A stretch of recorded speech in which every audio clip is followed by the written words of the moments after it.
Hi and welcome back to the channel. I'm here today and I'm going to give you a tutorial on how to start up the F18. So this is a cold and uh, cold and dark, I should say, startup procedure.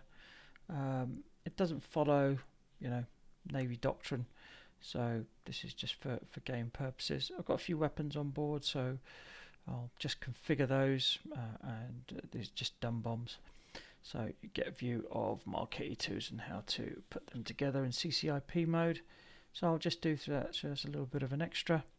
And as you can see here, I'm using the South Atlantic map and taking off from Rio Glanos, which is the one of the airports here on the South Atlantic map. So I'll get into the aircraft and let's see. Right, let's give it a start. So first things you're going to do, so let me just get rid of the stick here.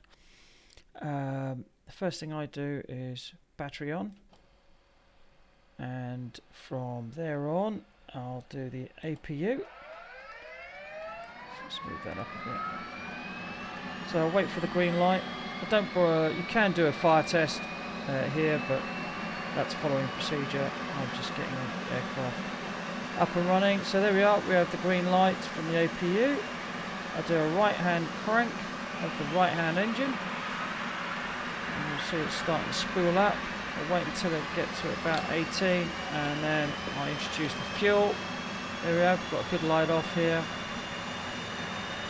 While that's spooling up, I'll start switching on my MFDs and my HMD and all my lights. There we go, and my O-box, and then crank the left engine. There we go, got the left engine start. Wait until it gets to about 18 and introduce the fuel. There we go. So I've got a good light off there. Stop this. I'll do a all FCA test. So this is test all the flight controls. You can see them starting to move. There we go. That's the flight control systems all being tested. So we've got a good light off here. So I'm going to set the fuel here to 8,000 pounds for bingo.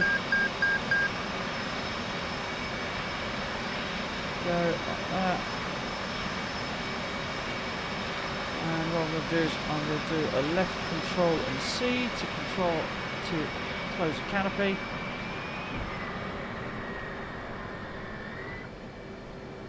So in terms of the light off, so to put the introduce fuel to the engine after 18%, I've got that bound to my HOTAS. I've got a Thruster Master Warthog, but I believe you can do right shift and home, which will do that equally, and left shift and home, which is for the left engine.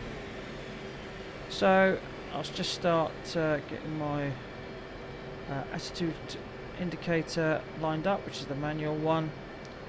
I'll just manually zero the altimeter through the pressure settings here, and I'm going to set my radar altimeter to 250 feet.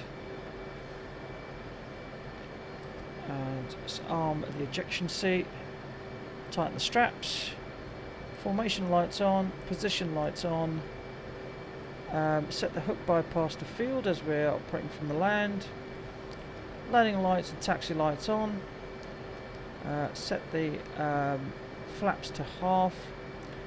I've got here, I've got a couple of fuel tanks here, so I'm going to set them up to jettison once they're full. So I'm just setting the racks accordingly, so they'll jettison those. These are the inboards here, that's what these two represent.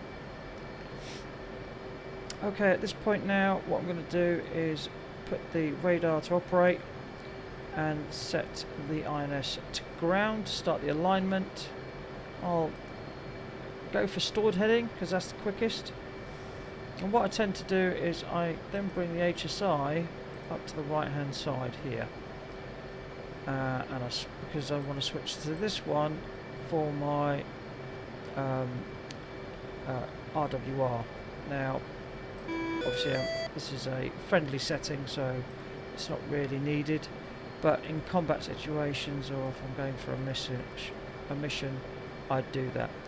I'd be setting the ECM to transmit here when required. I usually have manual dispensers. I like to do it myself, so hence putting the dispenser to bypass for manual control.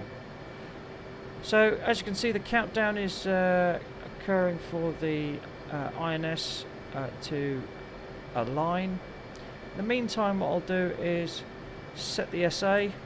So you have to do this twice now that we've had a recent update on the F-18. So I usually have it set to 127, which is SOP, and then IFF on.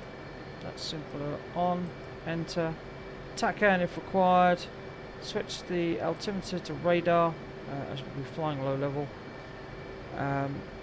and I will reset the FCS and the rudder trim. There we go. So all the warning lights has gone. INS is still aligning, so hence why we've got this warning light here. So once that's completed, that will disappear. So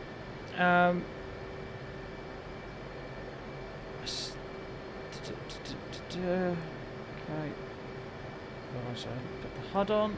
There we go. So HUD is on. Now I've got to line the HUD. So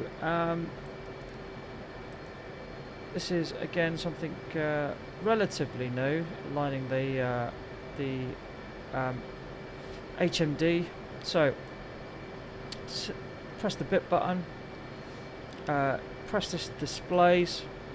Here's HMD. That will put it in test mode, and you'll see a number of symbols appear. Let it cycle twice is what I tend to do, and when I get that symbol again, I press the stop button. So that's tested that.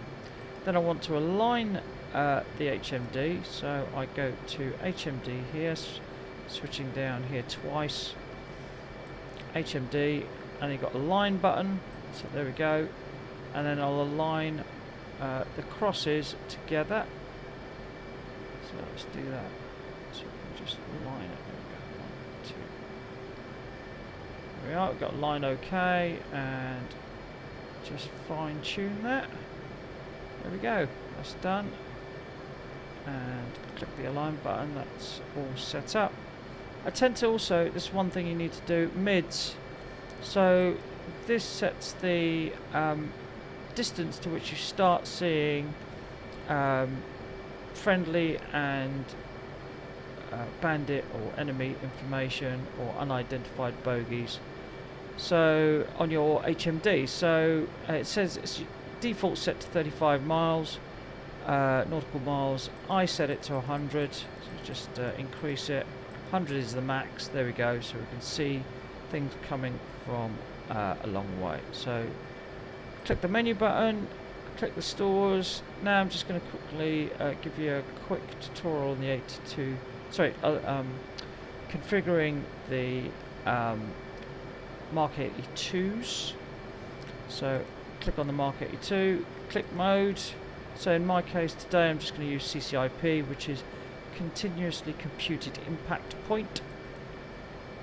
I'll set the fusing to nose, E-fuse to instantaneous, and drag I'll just keep free fall for today, but you can do retarded.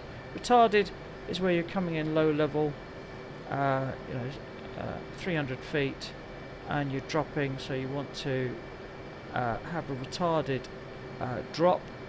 So literally you have like parachutes come out the back of the weapon which considerably slows it time, but gives you time to evac the area, egress the area without any bomb frag and getting destroyed. So, but in this case, I'm doing free-fall. Then you got UFC, so you can set obviously quantities. Or in my case, I'm just doing quantities 1 and multiples 1. Enter, but you can do quantities of as many as you've got. You can do ripples, multiples of 1s, and then you'll get a distance here, and you can actually set it to ripple away to impact, say 50 feet or 100 feet spreads for your information. Anyway, so the INS is successfully aligned. Here we go. So we put the INS into IFA mode. There we go. So that's all set. And we're pretty much now good to go. So just to unhook the parking brake, just have a look around here. Quick cycle of the bleed air. Right, and we're all set.